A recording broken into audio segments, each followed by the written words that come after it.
Tracy and the AASR Women's Caucus for the invitation to deliver this lecture. It's an honour and a privilege. Of course, I've been invited to talk about my research, and as a later in life, early career researcher, that request poses numerous challenges, not the least of which is the limited depth and breadth of my work. Right. Someone I love likes to make the observation that in academic life, a PhD is the equivalent to getting one's training wheels. If my training wheels are off at all, they're not long off, so I will do my very best to stay on the bike. This presentation is based on the extended version of the conclusion of my doctoral thesis, which was published in May in a special issue of Religions, edited by Kath McPhillips, who I don't think is here. She has. And also draws on some more recent research. The members of my writing group, my fabulous, wonderful writing group, will be familiar with it, but I just want you all to know that they bear absolutely no responsibility for any weaknesses that remain. Choosing a politically hot and rapidly evolving topic for a PhD in politics was probably a crazy thing to do, but I had the perfect supervisor for it. Marion Maddox was thrilled by my ridiculous decision and had never once stopped believing I could do something worthwhile and interesting. Thank you, Marion. Gary Baumer was one of my examiners and was never other than encouraging about my work. Even though my presentation tonight, for the sake of time, brevity and your mental health, has been shorn of my training wheels on reflections on the genealogy of the category religion and on secularism, post-secularism, non-secularism, both of which, for some reason, Gary was particularly fond of. I hope that he would be pleased with this.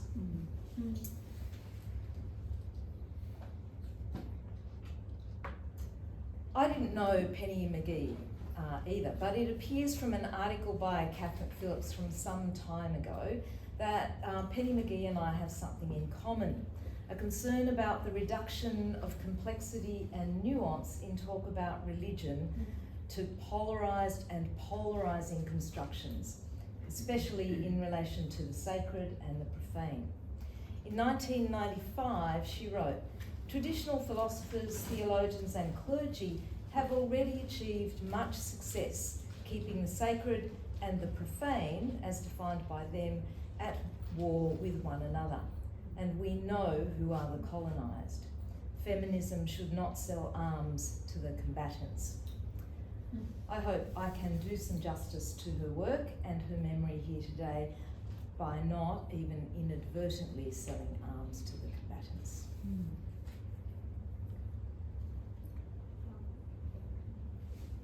In his parliamentary speech on the 4th of December 2017, during the debate on the bill to amend the Marriage Act, Scott Morrison, not yet Prime Minister, said, "I will respect the democratic outcome of this Australian marriage survey, both nationally and in my own electorate, by not standing in the way of this bill. However, with the closure of one debate, a new debate does commence. This debate is not that new. It's not about opposing same-sex marriage at all or delaying the passage of this bill.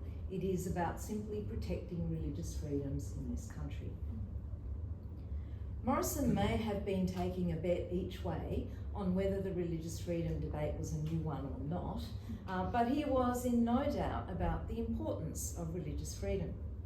In arguing for expansive amendments to religious freedom provisions in the Marriage Amendment Definition and Religious Freedom Bill, Morrison argued, "To fail to make improvements to this bill now would demonstrate a failure to appreciate not only the underpinnings of our very liberal democracy and federation, but the nature of modern multicultural Australia." The Parliament, of course, did fail to make those so-called improvements, and while there has been much of late to challenge the strength of our democracy, the absence of those amendments is not one of those things.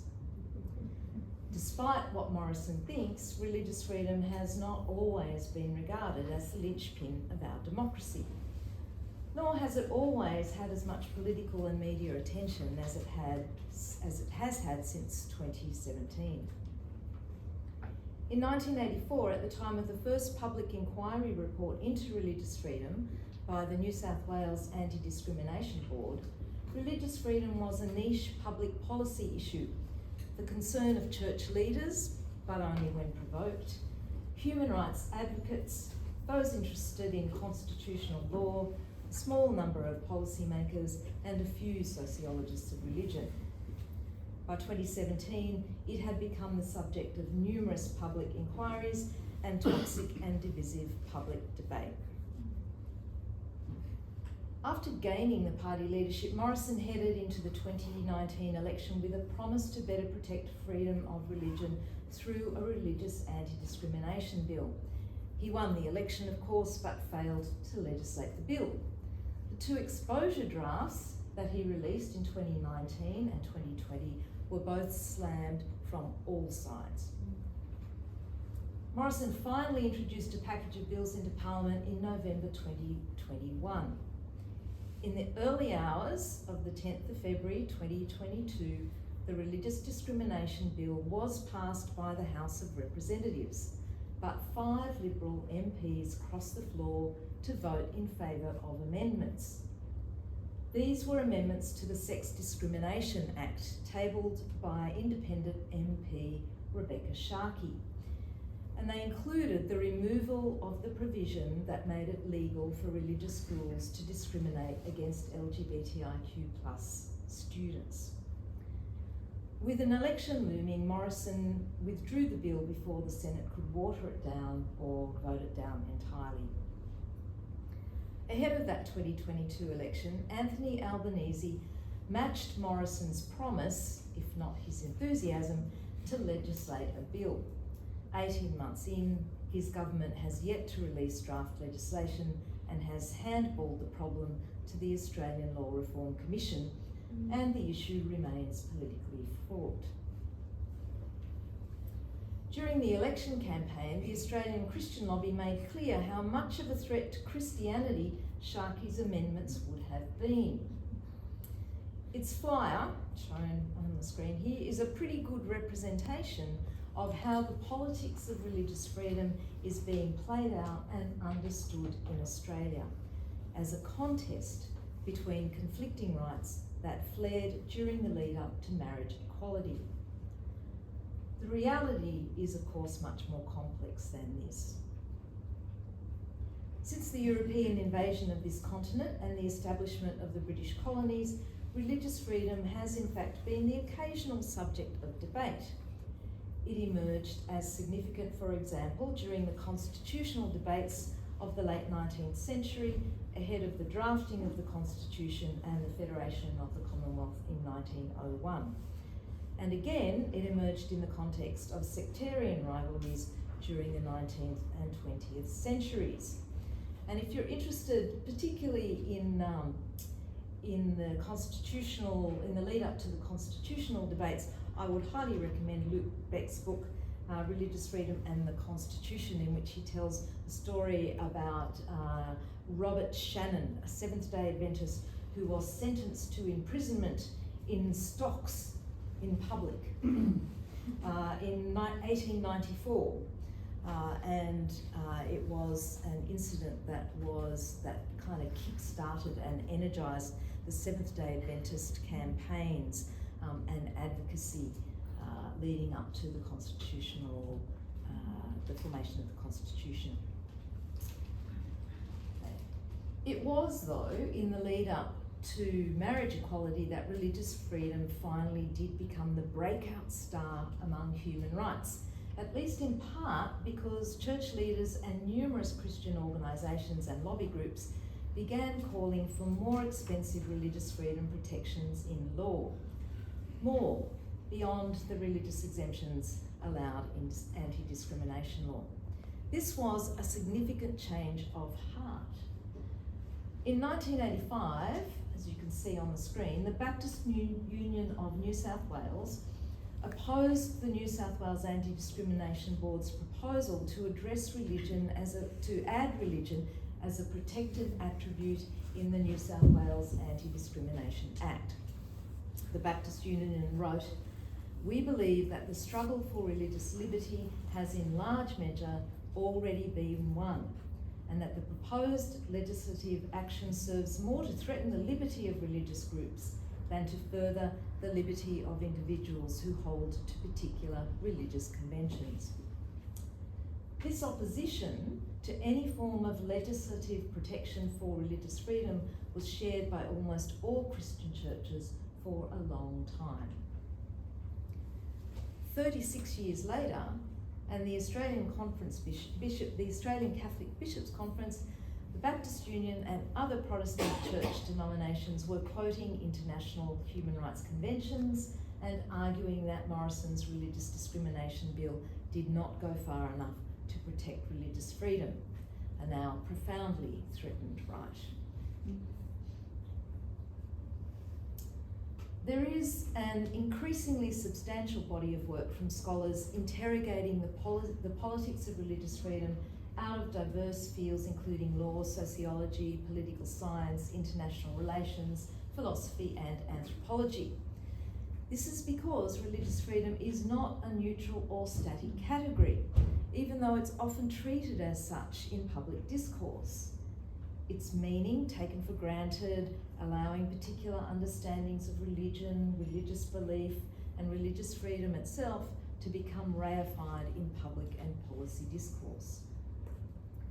In the introduction to their edited book on the politics of religious freedom, Winifred Sullivan and her co-editors write that religious freedom can be used in the service of various, even contradictory aims and purposes. At times, they write, used to identify the virtuous and condemn the oppressor, at times used on behalf of women and minorities, and at others to serve narrow sectarian interests of missionaries, governments, and religious authorities.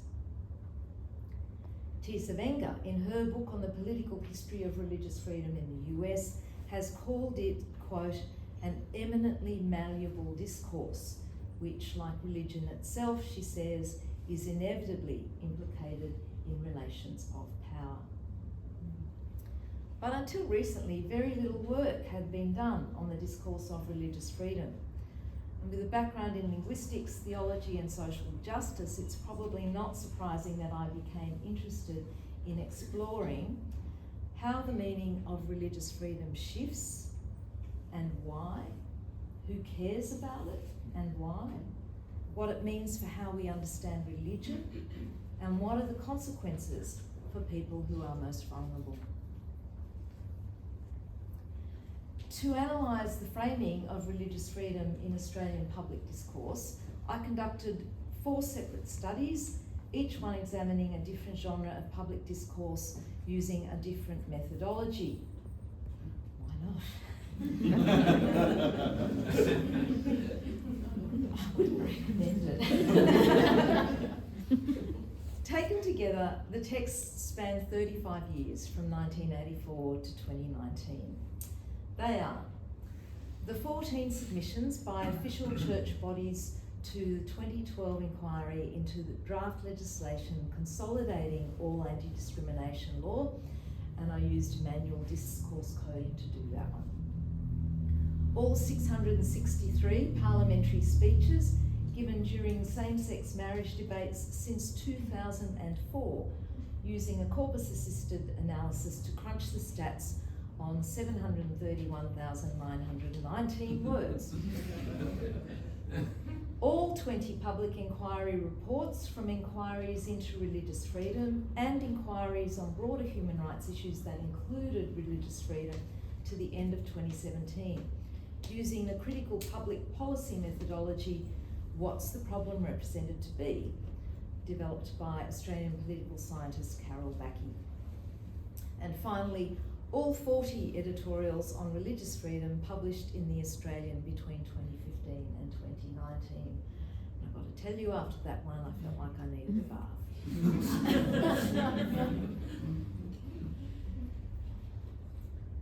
To synthesise the findings, I mapped the results of the 4 sets of analyses against each other by applying 3 key questions. What is the threat to religious freedom? Who or what needs protection? And what is being freed? To borrow from the title of a book chapter by American anthropologist Webb Keane. The answers to these questions helped me to understand how religious freedom had been framed and to identify the key contextual and policy moments when the framing changed. Comparing the discussion and conclusion sections of each paper also helped to identify both broad common themes and major differences. I found 3 key discursive shifts. So, to understand these better, I applied the following questions to exemplar texts from each discourse. How is religious freedom being used and for what purpose? Whose interests are being served? And what are the implications and consequences? Across time, genres and discourses, there were a number of common threads. First, the assumption that religious freedom is inherently a good thing is consistently free of challenge or interrogation. Almost never defined beyond its representation in international human rights law, religious freedom is understood as a core value of a liberal democratic society, a necessary condition of a peaceful pluralistic society, essential for individuals as a matter of human dignity, and important for religious institutions, organisations and groups as locations where religious communities are formed and religious beliefs are expressed and lived out, especially in the service of those in need. That is, all of those expressions of good religion. The only exception to the goodness of religious freedom is bad religion. Religious freedom protections must not provide a shield for religiously motivated terrorism or religiously framed practices such as child marriage, or more recently, as I found while working on a project with Christina Rocha as part of the ARC Discovery Project on Australian spirituality, which Anna and others will be presenting on tomorrow. Let's plug Anna. So I'll go back and just kind of recap what we're looking at there. Okay, so we're looking at what the discourse, what the text showed about what was bad religion. Okay, for example, child marriage, but more recently, also apparently, the nature worship, animism, and ancestor worship of First Nations religion.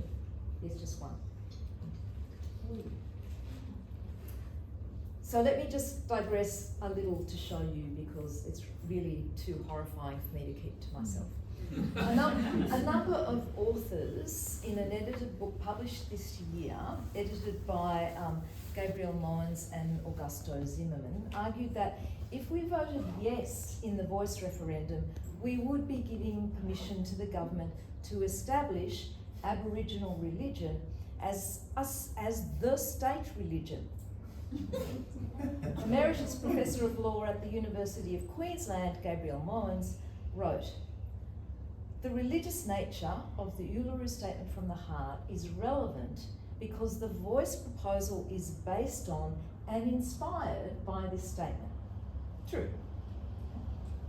The government's unqualified adoption and implementation could thus be characterised as an establishment of religion in Australia and the imposition of religious observance on people.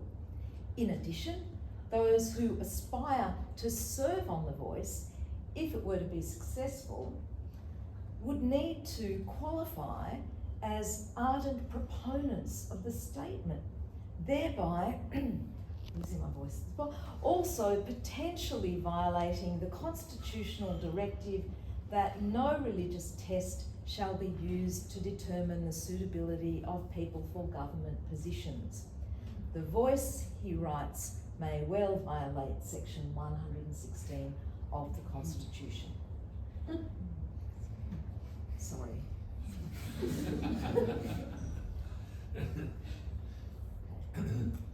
A second common assumption is that the problem with religious freedom in Australia is that it is not well protected in law, although whether and to what extent this needs to be fixed, either as a matter of principle or to improve the lives of certain groups of people, is contested.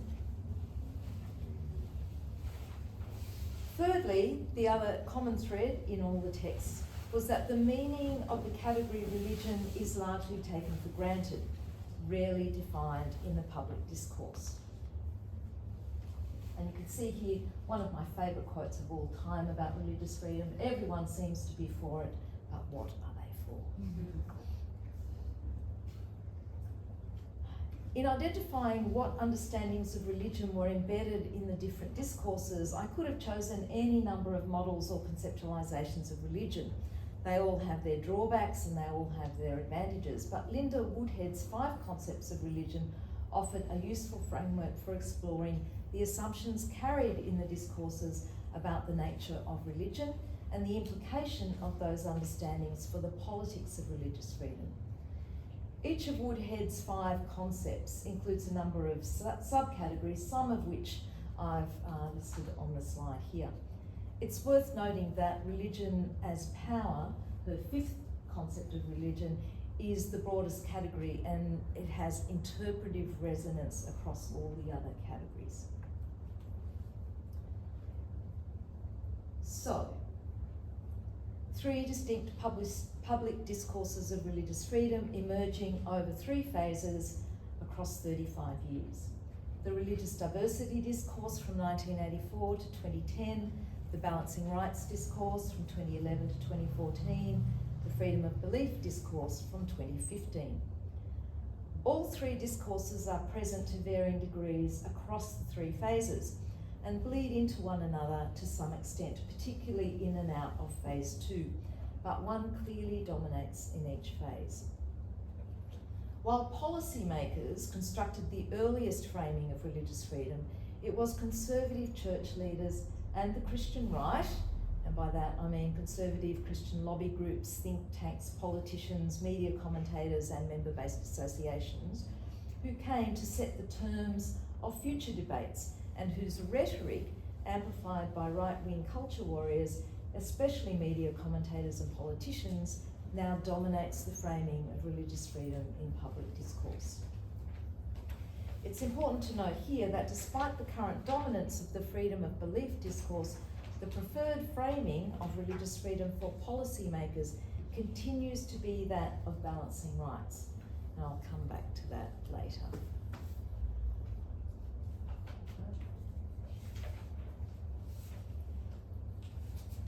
Public conversations about religious freedom between 1984 and 2010 were largely driven by human rights institutions and policymakers in the context of Australia's growing cultural and religious diversity and the policies and the politics of multiculturalism, and were responses to increasing anecdotal evidence of prejudice and discrimination directed at people from non-Christian religions. In 1984, the New South Wales Anti-Discrimination Board had this to say about Australian attitudes to the nation's growing religious diversity. Australians are generally apathetic about religion and consider it to be largely a private matter. They are suspicious of unfamiliar religions and their practices because they seem to be foreign and different, especially if they are not Christian. Aboriginal beliefs are often not accepted as living realities in the modern world. The religious freedom problem was regarded as a consequence of ignorance and prejudice and compromised by the inadequate protection of religious freedom in law. The threat to religious freedom was itself understood as a threat to Australia's social cohesion and a risk to the perceived success of Australian multiculturalism. Both religious minorities and social cohesion, the idea of social cohesion, are cast as subjects and in need of protection. Not everyone was happy about this, as we've already seen in the Baptist Union response to that 1984 report, and the report was subsequently quietly buried by the government. The next Religious Freedom Inquiry report, Article 18, Freedom of Religion and Belief, from what was then called the Human Rights and Equal Opportunity Commission, came 14 years later, and it appears that not much had changed. The Commission wrote, "Australia is home to people who hold and practice a variety of beliefs and religions. However, many of us fail to understand, appreciate and accept the diversity and values of the beliefs and religions of others." Responding to the discussion paper issued by Herioch as part of the consultation the year before, The Australian published an editorial warning that religious freedom protections would be counterproductive and serve to protect bad religion. Enshrining religious freedom any more explicitly than the Constitution already does in section 116, it argued, will hinder rather than promote tolerance. Laws of this kind would also allow religions of doubtful integrity, cults with an eye to the main chance, and extremists and fanatics to hide under legal provisions offering them immunity from justifiable prosecution. The religious diversity discourse, of course, gained extra resonance in the context of September 11 and the so-called War on Terror. The religious illiteracy of Australians was again identified as a significant problem in the aftermath of 9/11, leaving Australian Muslims and Arab Australians vulnerable to prejudice, discrimination, vilification and physical attack. In summary then, the conceptualisations of religion that underpin the religious diversity discourse are religion as culture, specifically religion as values, and religion as ritual and embodied practice. Religion as it is manifested and embodied requires protection, and protecting the freedom of religious minorities, although not without limit, is an expression of the commitment to a healthy pluralistic society. Despite being addressed in the 1984 and the 1998 reports, issues relating to the religious freedom rights of First Nations peoples were largely invisible during this time and remain so to this day. Receiving some but not much attention in this discourse were equality rights, especially LGBTIQ+ rights. While religious freedom was one necessary feature of an inclusive and socially cohesive society, so were protections against discrimination. Human rights institutions and policymakers were concerned about where the line should be drawn in limiting or accommodating religious freedom when it had the potential to cause harm, for example, in employment matters. In 2011, the Australian Human Rights Commission released a report from a major consultation on religious freedom led by the wonderful Gary Bowler. It was at one of the consultation roundtables where I met Gary for the first time. The report, Freedom of Religion and Belief in 21st Century Australia, was written by Gary, Des Cale, Hastalal and Athalia Swartz. It is, as you would expect, rich with data, thoughtful, thorough, enlightening and erudite.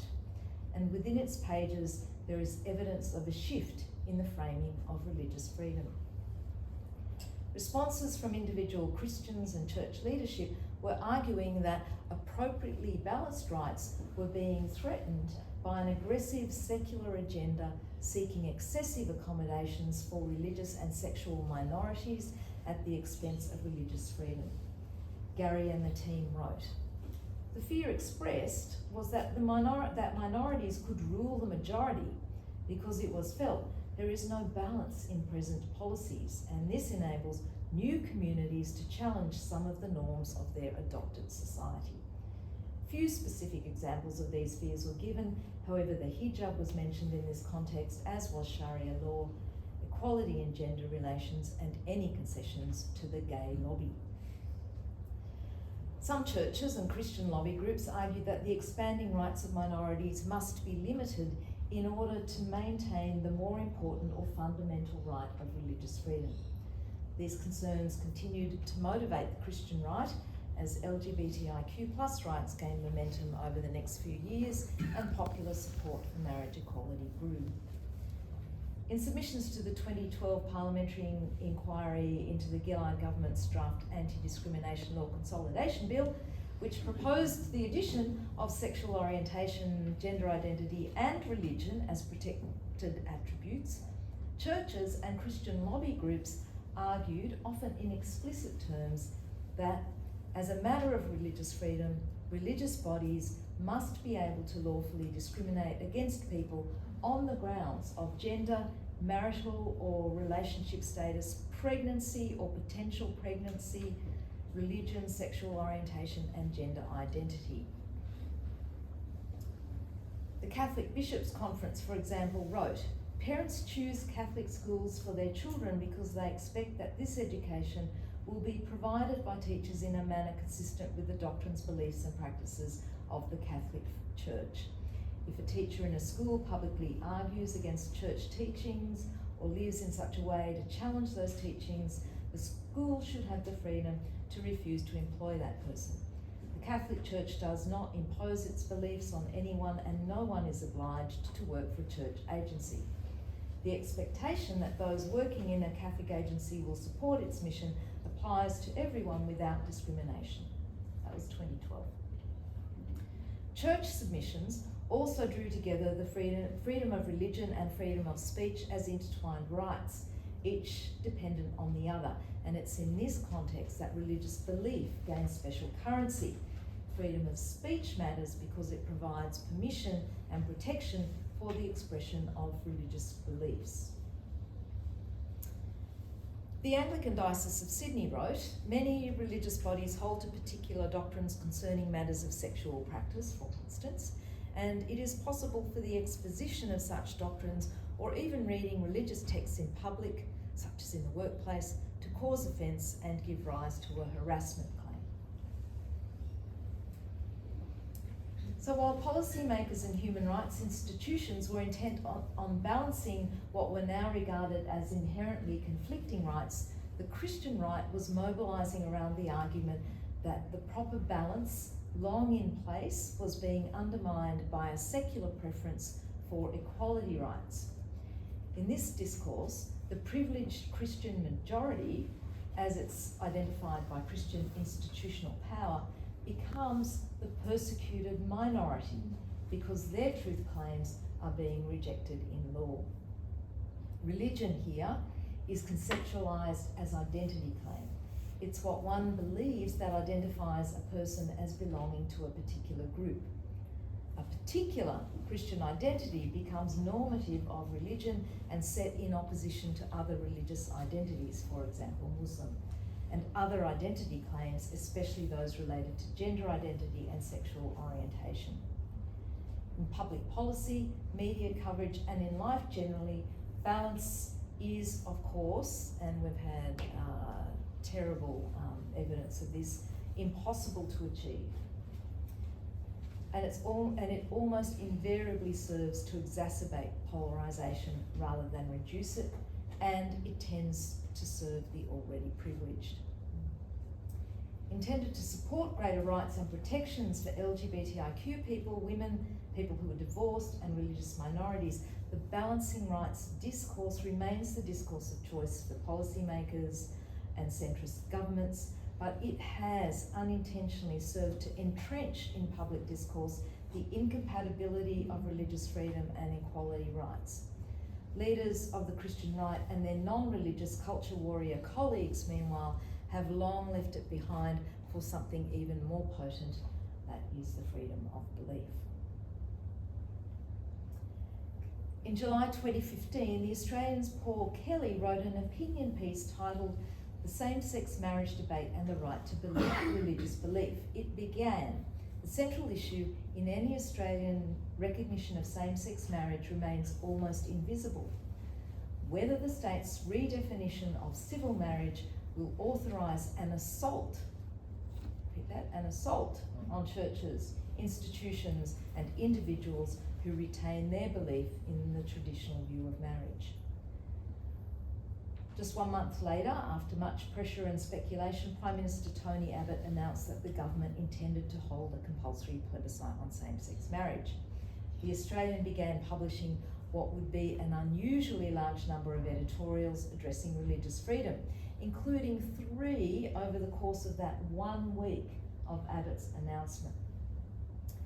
From the 13th of July 2015 to the 11th of May 2019, it published 40 editorials on religious freedom, compared to the Sydney Morning Herald's 8 and the Age's 5, and no other editorial on religious freedom from any other capital city daily newspaper. In the pages of The Australian, marriage equality was a taken-for-granted threat to religious freedom, freedom of thought, even democracy itself.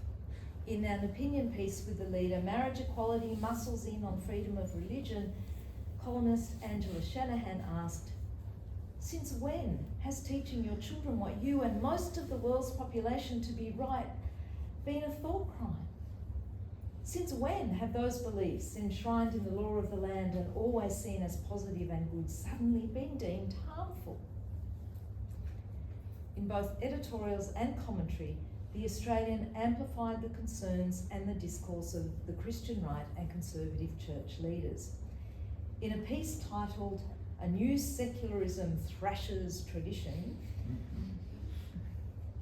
very violent image from Paul Kelly and his stuff, Paul Kelly included a lengthy reference to Archbishop Anthony Fisher's Centre for Independent Studies lecture titled "Should Bakers Be Forced to Bake Cakes for Same-Sex Weddings? Democracy and the Rights and Limits of Religion and Conscience in Contemporary Australia."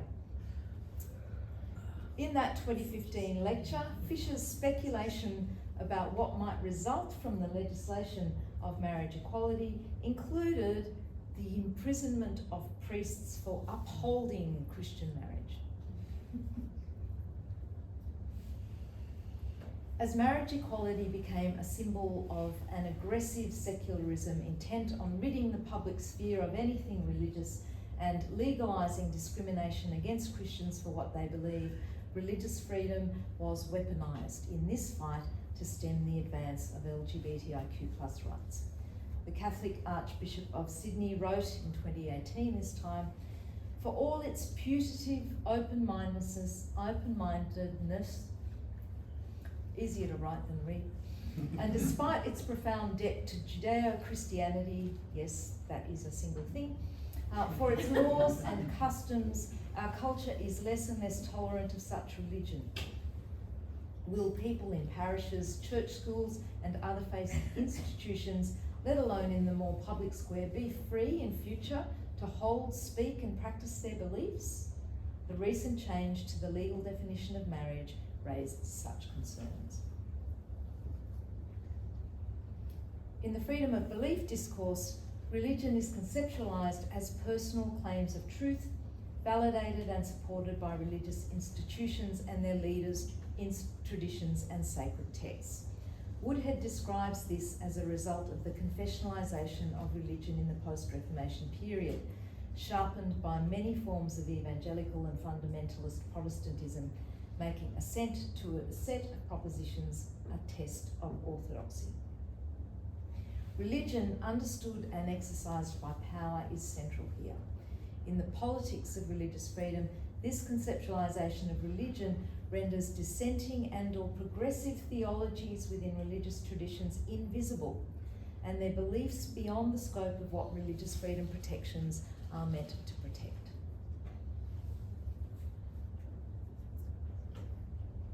In conclusion, this turn to belief in the discourse of religious freedom has significant consequences for how Australians perceive religion and religious people, and for the relationship between religion, law, and politics in Australian society. The freedom of belief discourse reflects a reductive and impoverished understanding of the category religion that elevates belief above other concepts of religion. In this, it privileges the Western Christian religious tradition and the patriarchal colonialist institutions of the Christian Church, as the holders of the sacred texts and the authorising bodies for religious doctrine. Significantly, it also divides people into believers and non-believers, and in this we would do well to heed what has happened in the US. In his book Sincerely Held, American Secularism and Its Believers, Charles Macquarie writes that the sincere believer is an identity, a protected class whose rights are to be secured and defended. The answer to Keen's question, what is being freed in the evolving discourse of religious freedom in Australia, is then belief. Now sacralised in public discourse, it is both uniquely vulnerable, in need of enhanced protections, and entirely solid, an unassailable category of the human condition. Its centrality to what counts as religion and to the very being of the religious, uncontested. Yvonne Sherwood writes of religion in this context as having become the guardian of belief, and Elizabeth Hurd argues that now believing is taken as the universal defining characteristic of what it means to be religious, and the right to believe as the essence of what it means to be free. There is a second answer, though, to Keen's question, what is being freed? In the cause of freedom of belief, something else is being freed, discrimination. The turn to belief has been critical for the successful weaponisation of religious freedom by the Christian right and its culture warrior allies, used against LGBTIQ+ people, especially and particularly ferociously trans people, in an effort to entrench in law the ongoing acceptability of discrimination against them. And while some conservative leaders from non-Christian religious communities are often supportive of or may be co-opted to this cause on matters of traditional morality, it is discrimination by religious organisations, not discrimination against religious communities, that has become the singular central concern of religious freedom in Australia. The ongoing prejudice, vilification and abuse suffered by people of non-Christian religions is all too often a minor side issue in the ongoing public discourse about religious freedom, while the gravest abuses of religious freedom in this country, those suffered by First Nations peoples, remain unaddressed and largely invisible in the public space. As the Albanese government is finding out, there is no simple solution to this manufactured competition between the sacred and profane of human rights. A Religious Discrimination Act will just add to the complex and confusing patchwork of anti-discrimination laws. Along with many others, I believe that the most effective solution is the development of a National Human Rights Charter, or Act, which would include positive protection for religious freedom. We've had plenty of time and opportunity enough to learn how to craft one which will encourage an end to harmful prejudice and discrimination and contribute positively to a just and inclusive society. It's time to get it done.